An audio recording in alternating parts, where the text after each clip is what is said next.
नमस्कार साथियों।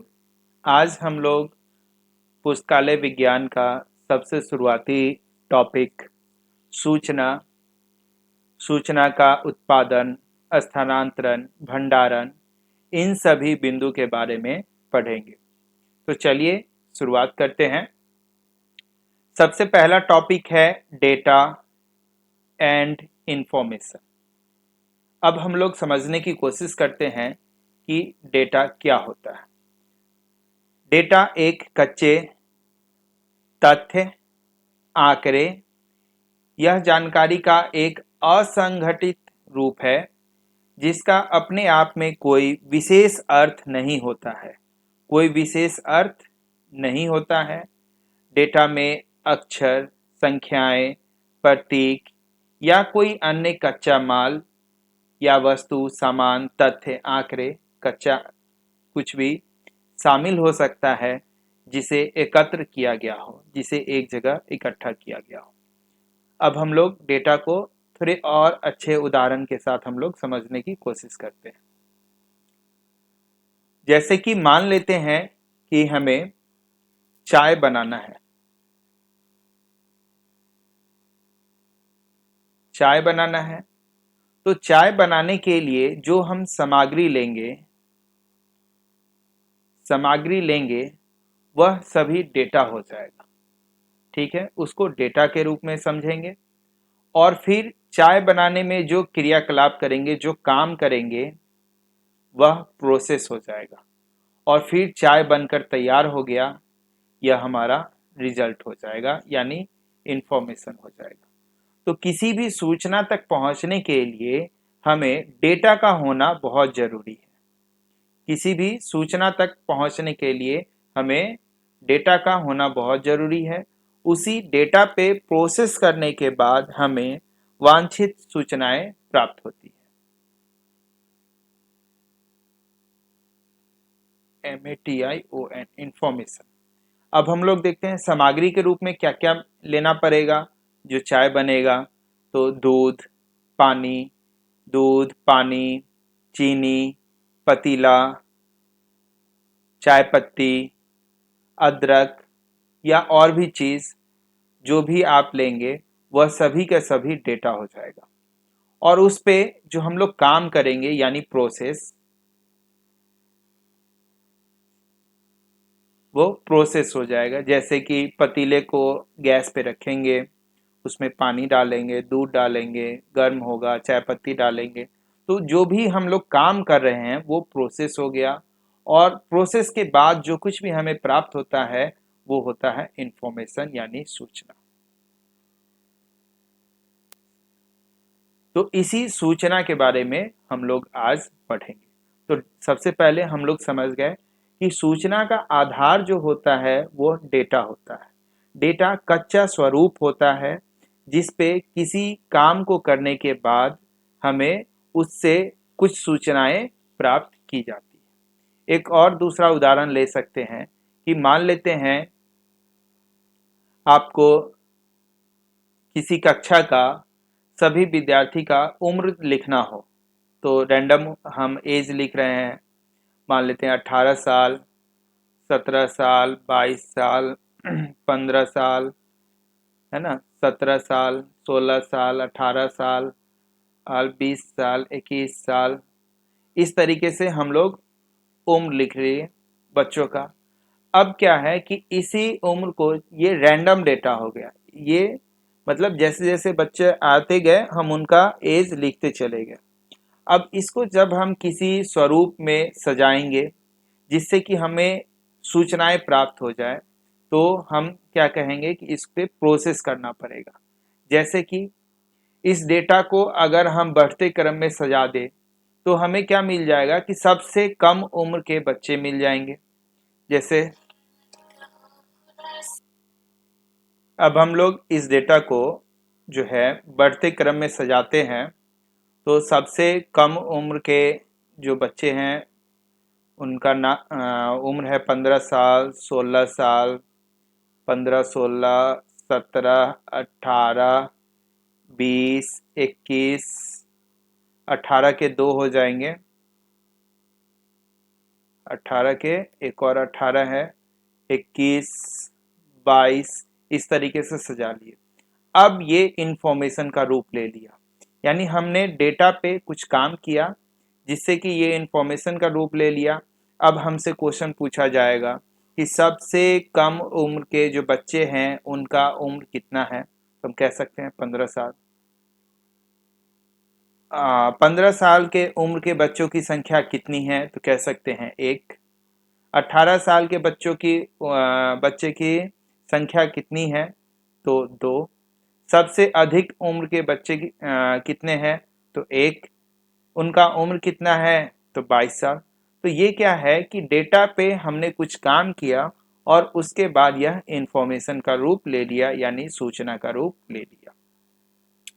ठीक है, तो डेटा को हम लोग अच्छी तरीके से समझ गए हैं। यहाँ पे कुछ उदाहरण भी दिया हुआ है, जैसे कक्षा में छात्रों की आयु 15 साल, 16, 14, शहर का तापमान, पुस्तकालय में पुस्तकों का जो है ISBN number, international standard book number, इसका फुल फॉर्म होता है ISBN, international standard book number. ये हर पुस्तक को जो है नंबर एक दिया जाता है, यूनिक नंबर दिया जाता है, तो ISBN नंबर है। तो ये सभी डेटा का हम लोग उदाहरण कह सकते हैं। अब आगे है सूचना।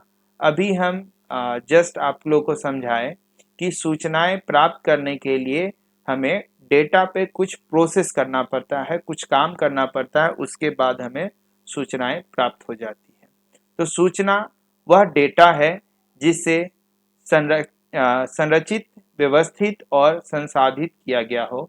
सूचना डेटा को एक संदर्भ में रखती है और उसे उपयोग या अर्थपूर्ण बनाती है। उपयोगी और अर्थपूर्ण बनाती है सूचना। सूचना डेटा को विश्लेषण, निर्णय लेने और समझने के लिए प्रयोग करने योग्य बनाती है। डेटा को निर्णय लेने के लायक, विश्लेषण करने के लायक और समझने लायक बनाती है क्या, सूचनाएं। सूचना का उदाहरण, कक्षा में छात्रों की औसत आयु 15.4 वर्ष।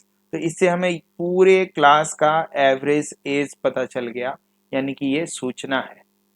शहर का अधिकतम तापमान, ये सूचना है।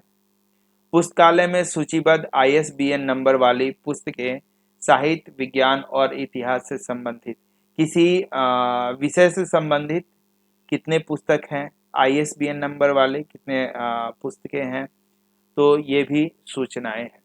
तो सूचना को भी हम लोग समझ लिए।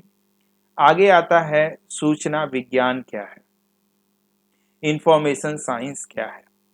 एक ऐसा क्षेत्र है जो सूचना के संगठन, पुनर्प्राप्ति, प्रसार और उपयोग से संबंधित है। सूचना का संगठन करना, सूचना को पुनः प्राप्त करना और सूचना का प्रसारण से संबंधित यह क्षेत्र है जिसे हम लोग सूचना विज्ञान कहते हैं। यह इस बात का अध्ययन करता है कि सूचना कैसे उत्पन्न होती है। सूचना कैसे उत्पन्न होती है, अभी हम ऊपर ही समझाए कि सूचना जो है डेटा पे प्रोसेस करने के बाद, कुछ कार्य करने के बाद जो है सूचना उत्पन्न होती है।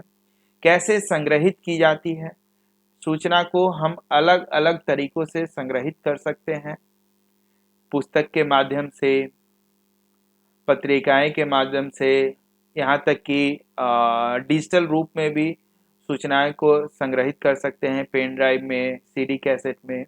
तो सूचनाओं का संग्रहण कर सकते हैं।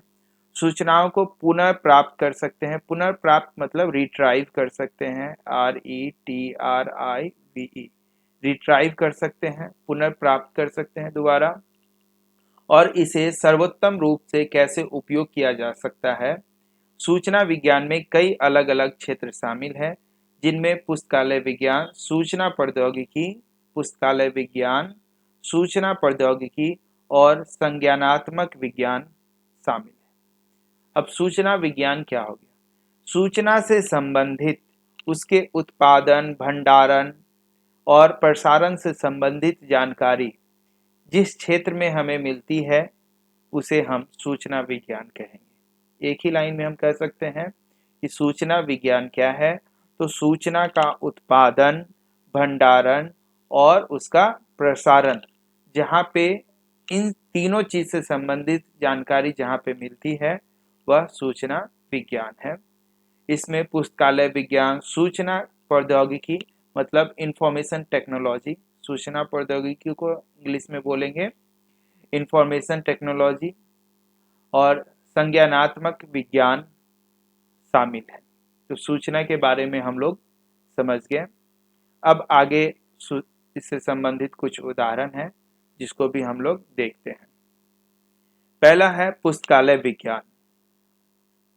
पुस्तकालय विज्ञान सूचना विज्ञान का एक उप क्षेत्र है, एक सब टॉपिक है, यानी कि सूचना विज्ञान एक मेन टॉपिक हो गया, उसके अंदर जो है पुस्तकालय विज्ञान है, जो पुस्तकालयों में सूचना के संगठन, पुनर्प्राप्ति, संगठन मतलब इकट्ठा करना से संबंधित हो जाएगा। तो सूचना का संगठन करना, एक दूसरे से जोड़ना और उसे सूचना को पुनः प्राप्त करना से संबंधित होगा।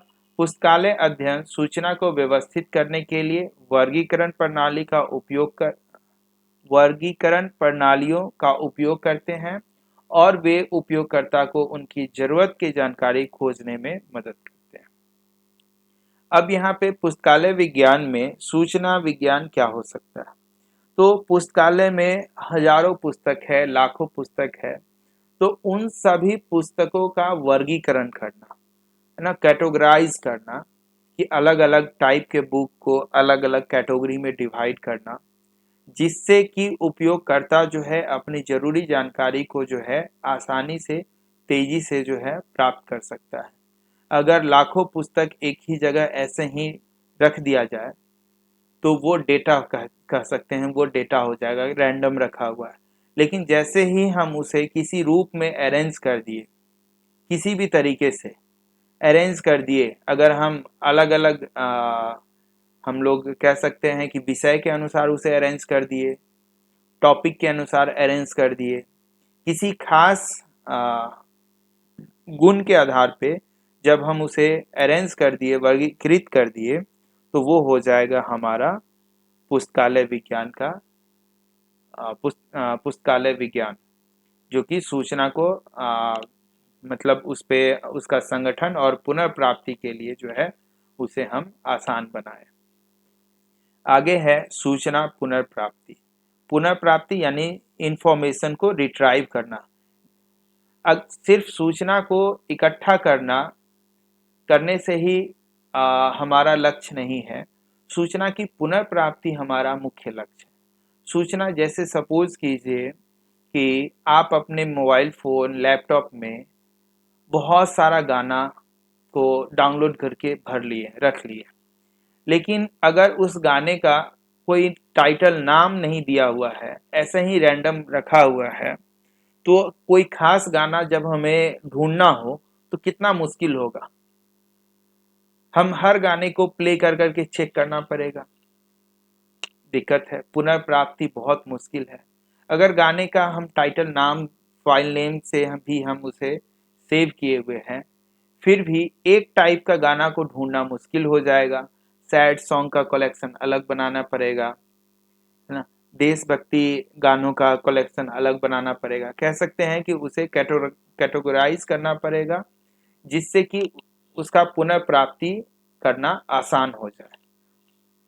तो वही है सूचना पुनर्प्राप्ति। सूचना विज्ञान का एक क्षेत्र है जो डेटाबेस और अन्य सूचना प्रणाली से जानकारी खोजने से संबंधित है। डेटाबेस और अन्य प्रणालियों से जानकारी खोजने से संबंधित है। खोज इंजन मतलब सर्च इंजन। खोज इंजन सूचना पुनर्प्राप्ति इंफॉर्मेशन रिट्राइवल प्रणाली का एक उदाहरण है। जब आप किसी खोज इंजन, सर्च इंजन का उपयोग करते हैं तो शब्द दर्ज करते हैं, यानी उसमें शब्द, वर्ड टाइप करते हैं, कीवर्ड जिसको बोलते हैं। जो भी हम टाइप कर रहे हैं वो कीवर्ड हो जाएगा। तो कीवर्ड टाइप करते हैं तो जो सर्च इंजन है वो उस फाइल को, यानी उस दस्तावेज को खोजने के लिए एक एल्गोरिदम तैयार करता है, स्टेप बाय स्टेप प्रोसेस तैयार करता है, और उस एल्गोरिदम के वजह से जो है वह उस सूचना तक पहुंच पाता है, वो सर्च इंजन उस सूचना तक पहुंच पाता है और उसे ढूंढ कर हमारे लिए लेकर आता है। तो सूचना पुनर्प्राप्ति, इस शब्द को भी हम लोग अच्छी तरीके से समझ गए हैं। आगे है ज्ञान प्रबंधन, knowledge management, KNOWLEDGE, knowledge management.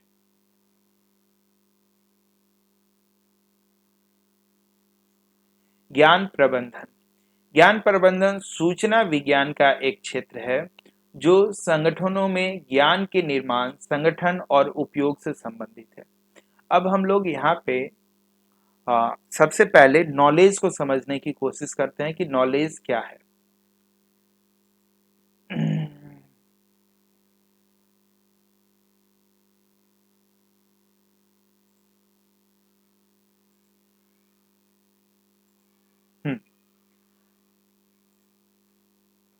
हम लोग देखें डेटा, सबसे पहले डेटा देखें जिस पे कुछ काम हुआ और वो काम करने के बाद यानी प्रोसेस करने के बाद डेटा जो है वो इंफॉर्मेशन का रूप ले लिया।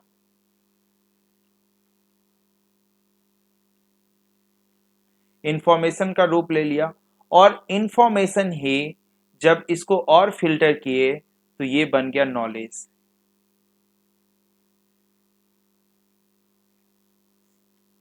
अब इसको नॉलेज को समझते हैं। दुनिया में डेटा बहुत है और उन सभी डेटा पे काम करके जो है इंफॉर्मेशन मिला। जैसे कि एक बुक को लेते हैं, एक बुक है तो बुक को कह सकते हैं इंफॉर्मेशन है, इंफॉर्मेशन है। बुक जो तैयार किया गया है वो डेटा से ले तैयार किया गया है, यानी जो लेखक है वह किताब तैयार करते समय बहुत सारे डेटा बहुत को इकट्ठा किया, उस पे प्रोसेस किया, यानी उसको समझा और अपने तरीके से जो है उसे बुक का रूप दिया। तो डेटा को बुक का रूप दिया, तो ये जो बुक हो गया ये इंफॉर्मेशन हो गया। अब इस बुक को जब उपयोग करता यानी रीडर पढ़ता है और पढ़ने के बाद उसके मस्तिष्क में जो है उसके ब्रेन में जानकारी इकट्ठा हुई और वही जानकारी जो है नॉलेज का रूप लिया। यानी कि डेटा पे प्रोसेस करने के बाद इंफॉर्मेशन बना यानी सूचनाएं बनी और सूचना से जो है नॉलेज बना। ठीक है, तो यहाँ पे हम लोग का है नॉलेज प्रबंधन यानी नॉलेज मैनेजमेंट यानी ज्ञान प्रबंधन। ज्ञान प्रबंधन सूचना विज्ञान का एक क्षेत्र है जो संगठनों में ज्ञान के निर्माण, संगठन और उपयोग से संबंधित है। ज्ञान के निर्माण, संगठन और उपयोग से संबंधित है। संगठन अपने कर्मचारियों के ज्ञान का प्रबंधन करने के लिए ज्ञान प्रबंधन प्रणाली का उपयोग कर सकते हैं, नॉलेज मैनेजमेंट सिस्टम का उपयोग कर सकते हैं जिससे कि नॉलेज का मैनेजमेंट किया जा सके। इस प्रणाली में सर्वोत्तम अभ्यास, सबक सीखा और अन्य जानकारी शामिल हो सकता है। नॉलेज मैनेजमेंट प्रणाली में सर्वोत्तम अभ्यास यानी सबसे ज्यादा प्रैक्टिस, सबक सीखना यानी उससे कुछ सीख हासिल करना और अन्य जानकारी शामिल हो सकता है। तो नॉलेज के बारे में हम लोग समझ गए। आगे है सूचना समाज एक ऐसा समाज है, इंफॉर्मेशन सोसाइटी, इसके बारे में समझेंगे। इंफॉर्मेशन सोसाइटी क्या है? तो सूचना समाज यानी इंफॉर्मेशन सोसाइटी एक ऐसा समाज है जिसमें सूचना का निर्माण होता हो, सूचना का निर्माण होगा, सूचना का वितरण होगा, सूचना का उपयोग होगा, चाहे वह आर्थिक रूप से उपयोग हो सके, सामाजिक रूप से उपयोग हो या सांस्कृतिक गतिविधियों के रूप में उपयोग हो, तो उस समाज को सूचना समाज कहेंगे।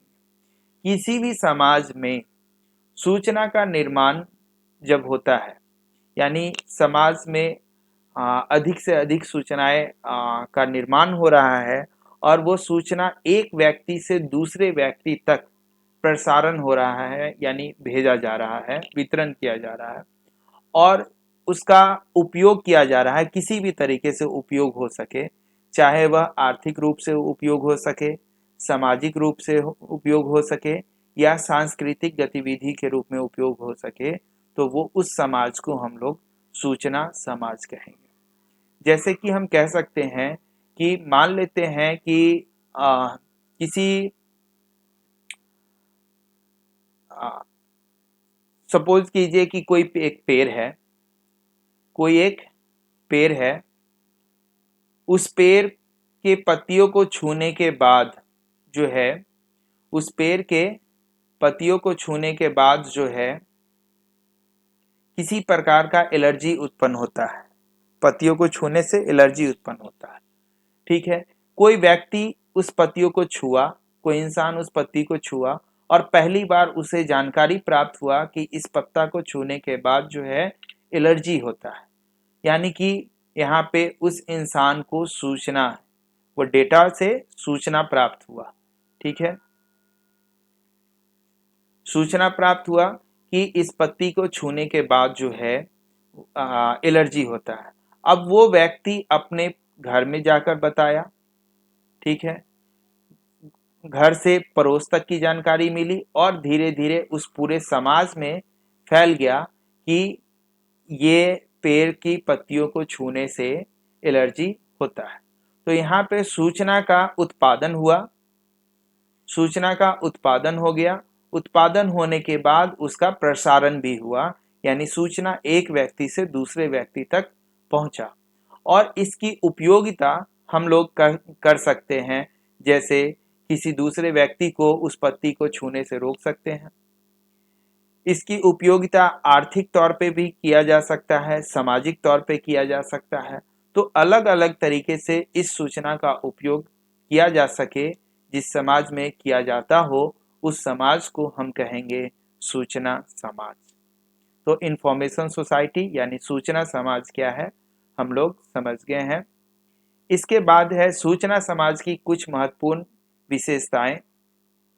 पहला है सूचना की प्रचुरता, यानी सूचना प्रचुर मात्रा में उत्पन्न हो, सूचना की मात्रा में तेजी से वृद्धि होती हो और इसे विभिन्न स्रोतों से आसानी से प्राप्त किया जा सके। दूसरा है प्रौद्योगिकी का महत्व, टेक्नोलॉजी का महत्व। इंफॉर्मेशन आईसीटी है ना, इंफॉर्मेशन टेक्नोलॉजी का एक उपयोग सूचना को संग्रहित करने और संचारित करने के लिए किया जा सके। यानी कि हम कह सकते हैं कि कंप्यूटर का उपयोग जो है सूचना को संधारित करने के लिए, प्रोसेस करने के लिए और उसका स्टोरेज करने के लिए और संचारित करने यानी फैलाने के लिए जो है कंप्यूटर का इस्तेमाल किया जाता हो, प्रौद्योगिकी का इस्तेमाल किया जाता हो। नेटवर्किंग, लोग और संगठन सूचना और संचार प्रौद्योगिकी के माध्यम से एक दूसरे से जुड़े हुए होते हैं सूचना समाज में। आगे है ज्ञान अर्थव्यवस्था, सूचना और ज्ञान का आर्थिक विकास के प्रमुख चालक होते हैं। सूचना और ज्ञान जो है ये उस समाज में आर्थिक विकास का प्रमुख चालक है, यानी उस समाज में आर्थिक विकास इन दोनों चीजों से होता है। अगले बिंदु पे हम लोग आते हैं। अगला बिंदु है संसाधन और वस्तु के रूप में सूचना। संसाधन और वस्तु के रूप में सूचना क्या होती है? संसाधन या वस्तु के रूप में सूचना से तात्पर्य है, यानी अर्थ है कि सूचना को एक ऐसे मूल्यवान इकाई के रूप में देखा जाता है जिसका उपयोग किया जा सकता है, कि आदान प्रदान किया जा सकता है और जिसे प्राप्त किया जा सकता है। यानी सूचना एक ऐसी मूल्यवान वस्तु है, मूल्यवान इकाई है जिसका आदान प्रदान किया जा सके, उपयोग किया जा सके और जिसे प्राप्त किया जा सके। ठीक वैसे ही जैसे किसी वस्तु का या संसाधन को किया जाता हो, वस्तु का उपयोग किया जैसे जिस तरीके से किया जाता है, वस्तु का आदान प्रदान जैसे किया जाता है, ठीक उसी तरीके से सूचनाओं का भी किया जाता है। तो सूचना संसाधन के रूप में हम लोग उपयोग करते हैं। हम लोग इसे संक्षेप में समझने की कोशिश करते हैं। जैसे पहला बिंदु है मूल्यवान संपत्ति। सूचना का अपना मूल्य होता है, किसी भी सूचना का एक अपना मूल्य होता है। हम कहते हैं कि जब हमें कोई व्यक्ति कोई इंफॉर्मेशन देता है, कोई सूचना देता है, जैसे कि बहुत सारी सर्विसेज जो सिर्फ सूचनाएं पे टिकी हुई है, एडवोकेट, एडवोकेट, डॉक्टर, ये क्या है, हमें इंफॉर्मेशन देता है, सूचनाएं देती है। डॉक्टर कुछ नहीं, किसी भी बीमारियों का जो है पता लगाता है और हमें सिर्फ डॉक्टर प्रिस्क्राइब कर देता है मेडिसिन को, दवाई को, कि ये दवाई खा लीजिए, इस तरीके से खा लीजिए। यानी डॉक्टर जो है हमें उस बीमारी से संबंधित जो इलाज है उसका सूचना उस रोगी व्यक्ति तक पहुंचा देता है। तो सूचना का ही आर्थिक उपयोग जो है वो डॉक्टर आर्थिक लाभ के रूप में करता है। तो सूचना का एक अपना मूल्य होता है। ज्ञान, डेटा, तथ्य या कोई भी वितरण हो सकता है जिसका उपयोग निर्णय लेने, समस्या को हल करने या कुछ नया बनाने के लिए किया जा सकता है। यानी सूचना एक मूल्यवान संपत्ति है। सूचना विनिमय है, एक्सचेंज है। जैसे कि हम लोग कभी न्यूज में देखते हैं कि एक देश दूसरे देश से, जैसे भारत और रसिया है ना, आपस में सूचना का क्या कर रहा है, स्थानांतरण कर रहा है, एक्सचेंज करते हैं किसी भी टेक्नोलॉजी पे। जैसे कि राफेल विमान है तो उससे संबंधित जो है उसको कैसे उड़ाया जाए, कैसे ऑपरेट किया जाए। तो जो बनाने बनाने वाला देश है, उत्पादनकर्ता जो देश है, वह बिक्री, जो खरीद रहा देश है जिससे वो बिक्री किया है, उसको उससे संबंधित सूचनाएं भी देती है। यानी वस्तु के साथ साथ जो है सूचनाएं का भी आदान प्रदान किया जाता है जिससे उस वस्तु का उपयोग किया जा सके। तो सूचना विनिमय यानी एक्सचेंज, विनिमय का मतलब होता है एक्सचेंज। सूचना को साझा किया जा सकता है, बेचा जा सकता है या खरीदा जा सकता है। उदाहरण के लिए बाजार की जानकारी, वैज्ञानिक डेटा या वित्तीय रिपोर्ट, इन सभी चीजों का एक्सचेंज किया जा सकता है, बेचना और खरीदा भी जा सकता है। सूचना का उपयोग करना, ये तो पता ही है। आगे है सूचना स्थानांतरण चक्र से संबंधित। सूचना का चक्र, तो सूचना का चक्र क्या है? सबसे पहले उत्पादन, फिर संग्रहण, फिर भंडार, फिर प्रसार, ये सूचना का चक्र है। अब हम लोग इस चक्र को समझने की कोशिश करते हैं।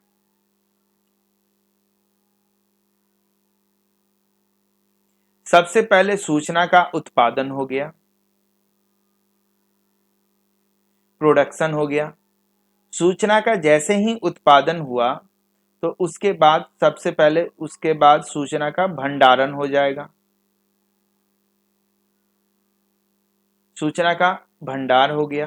भंडार करने के बाद सूचना जो है स्थानांतरण, यानी एक व्यक्ति से दूसरे व्यक्ति तक पहुंचा, स्थानांतरण।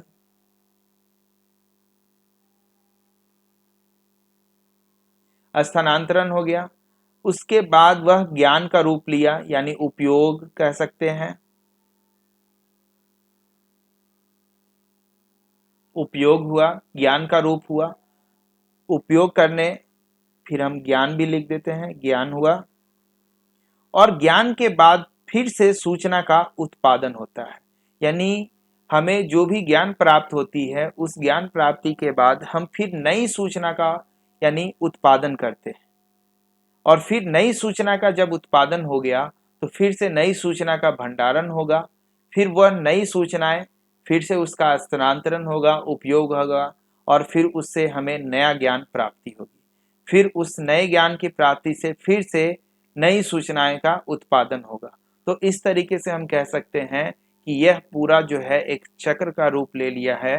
तो यह सूचना का चक्र है ना, सूचना का चक्र हो गया। उत्पादन, संग्रहण, भंडारण और प्रसारण। ठीक है, उत्पादन मतलब जनरेशन, संग्रह करना कलेक्शन, और आगे है भंडारण, और फिर प्रसारण यानी डिसेमिनेशन। तो इन सभी बिंदु को हम लोग समझ गए हैं कि सूचना का कैसे उत्पादन किया जाता है, कैसे संग्रह किया जा सकता है। अलग अलग हम लोग चीज़ों को में संग्रह कर सकते हैं, जैसे बुक, न्यूज़पेपर में, बुक में, नोटबुक में, सीडी कैसेट में, है ना, पेन ड्राइव में, इंटरनेट पे, इन सभी जगहों पर सूचना का संग्रह कर सकते हैं, डेटाबेस तैयार कर सकते हैं।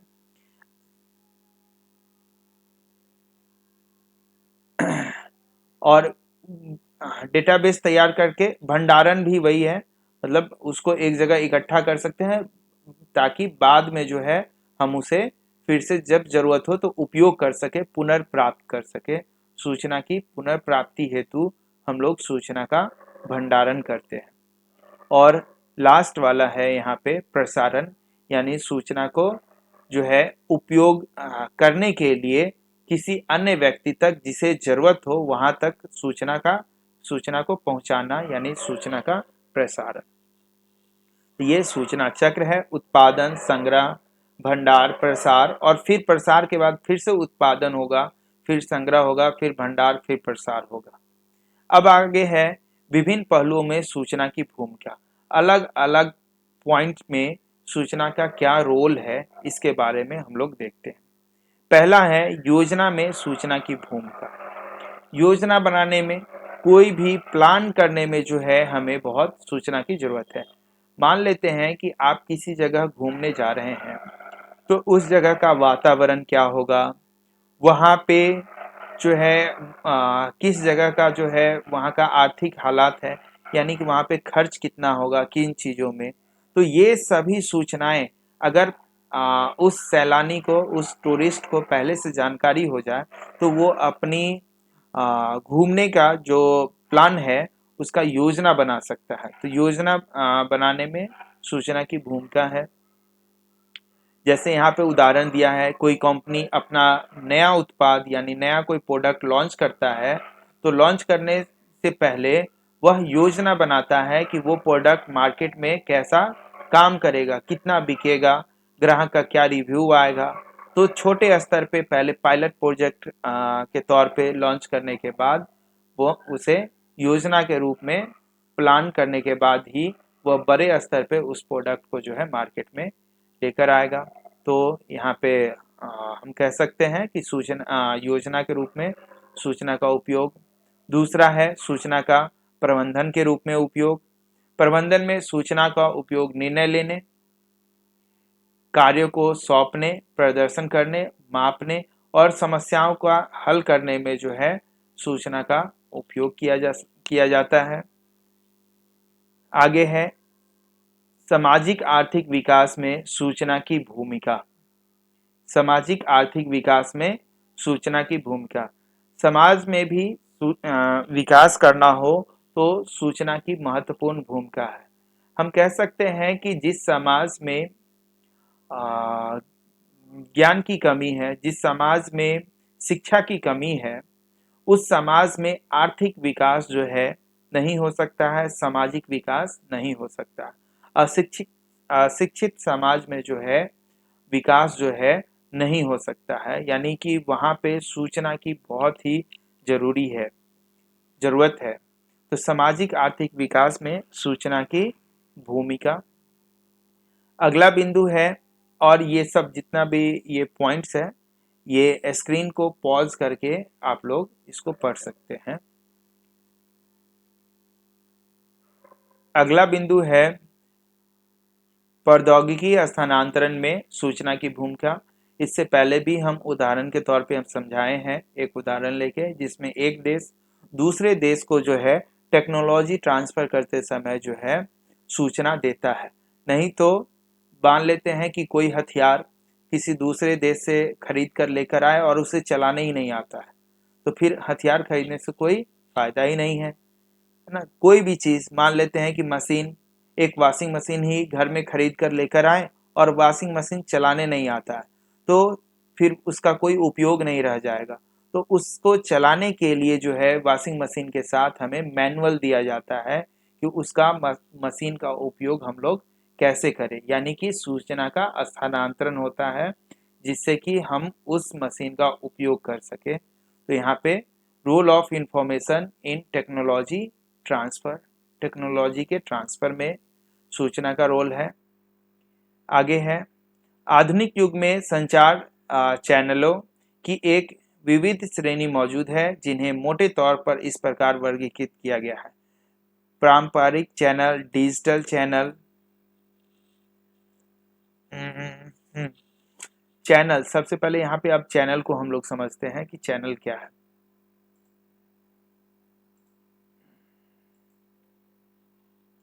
चैनल की जरूरत है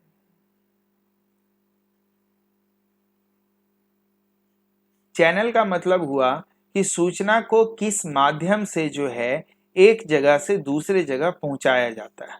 यानी कि हम लोग चैनल का मतलब रास्ता, जैसे रोड पे गाड़ी चलती है तो सूचनाएं भी एक जगह से दूसरे जगह जाने के लिए अलग अलग माध्यम का हम लोग उपयोग करते हैं। जैसे कि मोबाइल फोन का उपयोग किए अपने रिश्तेदार, अपने दोस्तों को किसी सूचना को देने के लिए, उससे बात करने के लिए। तो मोबाइल फोन क्या हो गया, एक माध्यम हो गया, एक चैनल हो गया जिसके माध्यम से हम अपनी बात जो है अपने रिश्तेदार तक पहुंचा पाते हैं। तो चैनल यानी कि माध्यम जिससे कि सूचना जो है दूसरे व्यक्ति तक यानी सामने वाले व्यक्ति तक पहुंचता है। तो यहाँ पे चैनल जो है, जैसे कि पारंपरिक चैनल जो पुराना तौर तरीका है, जैसे कि आमने सामने बातचीत करके हम लोग सूचनाएं पहुंचा सकते हैं, टेलीफोन करके पहुंचा सकते हैं, लेटर लिखकर, पत्र लिखकर, या फिर कोई प्रिंटेड सामग्री हो गया, कोई भी चीज़ जैसे न्यूज़पेपर, मैगजीन, कुछ भी प्रिंटेड जो मटेरियल है उसके थ्रू, ये सब पुराना तरीका है। अब नए तरीका के रूप में जैसे कि हम लोग एसएमएस करते हैं, ये सब नए तरीके में आ जाएंगे। इलेक्ट्रॉनिक रूप से मेल, ईमेल करना, है ना, इंस्टेंट मैसेजिंग सर्विस व्हाट्सएप के थ्रू, सोशल मीडिया के थ्रू, वीडियो कॉन्फ्रेंसिंग के माध्यम से और वेबसाइट के ब्लॉग के माध्यम से, ये सब नए तरीका है जिससे कि सूचनाओं का जो है स्थानांतरण होता है, वह एक जगह से दूसरे जगह पहुंचता है। संचार चैनल को विभिन्न बाधाओं का सामना करना पड़ता है। अब हम लोग यहाँ पे देखते हैं कि इन चैनल में क्या क्या बाधा होता है, क्या क्या उसका ब्रेकर है।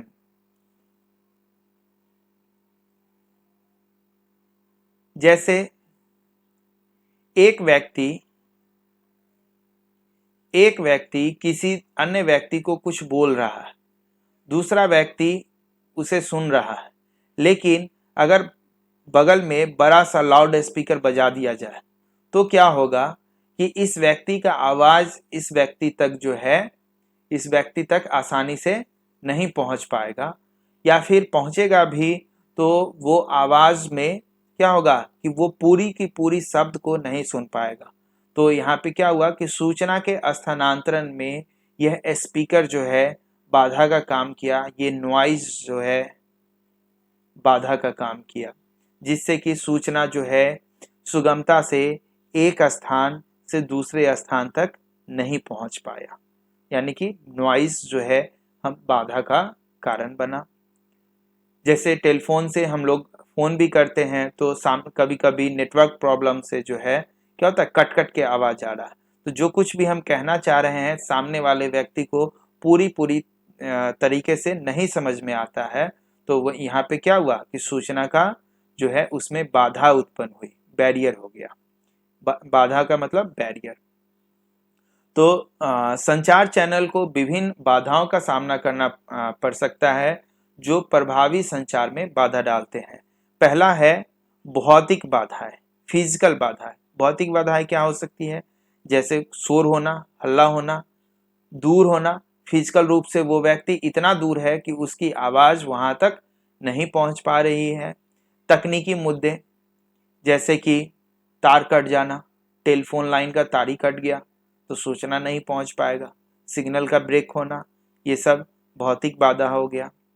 अर्थ संबंधी बाधा, जैसे कि हम जो कुछ कहना चाह रहे हैं वो शब्द ही सामने वाले को समझ में नहीं आ रहा, शब्द वो सुन पा रहा है पर उसका मतलब नहीं पता है। जैसे मान लेते हैं कि हम हिंदी भाषी हैं, तमिल में सामने वाला व्यक्ति कुछ शब्द कुछ हमें कहना चाह रहा है, कोई सूचना हम तक पहुंचाना चाह रहा है कि आगे गड्ढा है, आगे मत जाइए, रास्ता ब्लॉक है। लेकिन वह तमिल में हमें बोल रहा है और तमिल हमें समझ में ही नहीं आ रहा है। तो उसने सूचना हमें दी, पर वो सूचना जो है हम प्राप्त करके उसका अर्थ नहीं समझ पा रहे हैं। तो ये बाधाएं हो गई और हम आगे चले जाएंगे, है ना। तो ये हो जाएगा, मतलब भाषा, शब्द, ये सब जो है बाधा के रूप में काम करेगा। गलत फहमी, ये भी बाधा है सूचना एक जगह से दूसरी जगह पहुंचाने में। मनोवैज्ञानिक बाधाएं भी हो सकती है, जिसमें भावनात्मक कारण, पूर्वाग्रह, पहले से ही माइंड मेकअप है किसी चीज के लिए, है ना, किसी के बारे में कोई हम तथ्य पहले से बनाए हुए हैं। तो जो भी सूचनाएं हम तक पहुंचाई जाएगी, वो सूचना उस तरीके से हम लोग नहीं समझ पाएंगे, क्योंकि पहले से ही हम आ, उस टॉपिक के बारे में जो है हम कोई गलत धारणा मेरे अंदर पहले से बना हुआ है। तो हम उस सूचना जो है वो पूरी पूरी हम तक जो है उस तरीके से नहीं पहुंच पाएगी। प्रेषक या प्राप्तकर्ता में मनोदशा शामिल है, यानी कि भेजने वाला व्यक्ति का अगर मनोदशा सही नहीं है, मानसिक रूप से उस समय वह स्वस्थ नहीं है, या फिर तत्काल रूप से जो है उसका मानसिक स्थिति ठीक नहीं है, तब भी सूचनाएं जो हैं एक जगह से दूसरे जगह जो है वह उस तरीके से नहीं पहुंच पाएगी जिस तरीके से पहुंचना चाहिए। तो ये सब बाधाएं हैं। अब है सांस्कृतिक बाधाएं। ये विभिन्न संस्कृति मानदंडों, मूल्यों और संचार शैलियों में अंतर से उत्पन्न होती है। सांस्कृतिक बाधाएं, कल्चरल बाधाएं, एक जगह के निवासी, दूसरे जगह के निवासी, उन दोनों का अगर कल्चर अलग अलग है, तो जब कम्युनिकेशन होगा, यानी अपनी बात जो है वो समाज दूसरे समाज तक पहुंचाने की कोशिश करेगा, तो दूसरे समाज को वह सूचनाएं जो है ठीक उसी प्रकार नहीं समझ में आएगी जिस प्रकार पहला समाज उससे कहना चाह रहा है। तो इस तरीके से जो है सांस्कृतिक बाधाएं भी जो है सूचना का प्रसारण में जो है दिक्कत करती है। तो ये सब हम लोग आज जो है सूचना से संबंधित जो है टॉपिक देखे, जिसमें सूचना का उत्पादन डेटा से होता है। सूचना का कैसे उत्पादन होता है, सूचना क्या है, डेटा क्या है, उसका हम भंडारण कैसे करते हैं, सूचना का स्थानांतरण के लिए विभिन्न चैनल का इस्तेमाल करना, और सूचना का स्थानांतरण में कौन कौन सी बाधाएं उत्पन्न होती है, सूचना समाज के बारे में हम लोग भी पढ़े। तो ये सभी बिंदु के बारे में आज हम लोग चर्चा किए। तो इसके बारे में और भी जानकारी आप खुद से इकट्ठा कर सकते हैं। चलिए आज इतना ही, धन्यवाद।